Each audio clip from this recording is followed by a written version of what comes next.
Category 4 হচ্ছে best surprise of this ইয়ার। এই বছরের বেস্ট সারপ্রাইজ আমার জন্য ছিল হচ্ছে এই বইটা, নজুমি কিতাব, মোহাম্মদ আলমগীর তৈমুর স্যারের। আমি আলমগীর তৈমুর স্যারের লেখা এবছরই পড়েছি। আমার হচ্ছে গত 2 বছর বা 1 বছর এবং হাফ, মানে 1.5 বছরের মোটামুটি সময় আমি রিডার্স ব্লকে ছিলাম।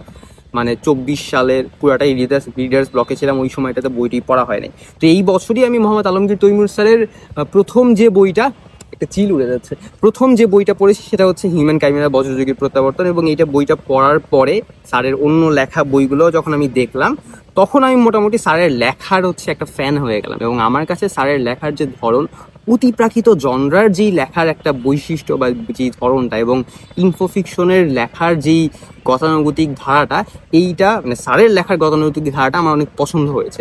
তো এ বছরের জন্য আমি এই বইটাকে কেন সারপ্রাইজ বলছি, তার কারণ হচ্ছে আমার পড়া প্রথম বেটা রিড বই হচ্ছে এইটা।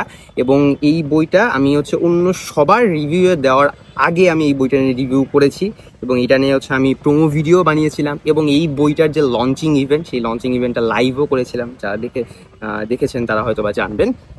তো এই জন্য এই বইটা কাইন্ড অফ আমার কাছে স্পেশাল ছিল। আমার হাতে যেই হার্ড কপিটা আছে, আমি হার্ড কপিটা এখনো পড়ে দেখি নাই।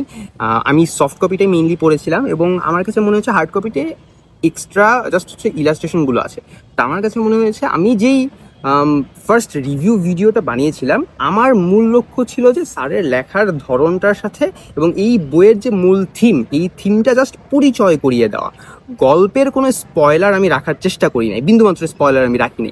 কিন্তু আমার কাছে মনে হয়েছে যে অন্তত এই বইটা এমন একটা বই, এই বইটা একটু ডিটেলসে, একটু ইনডেপথ আলোচনার দাবি রাখে।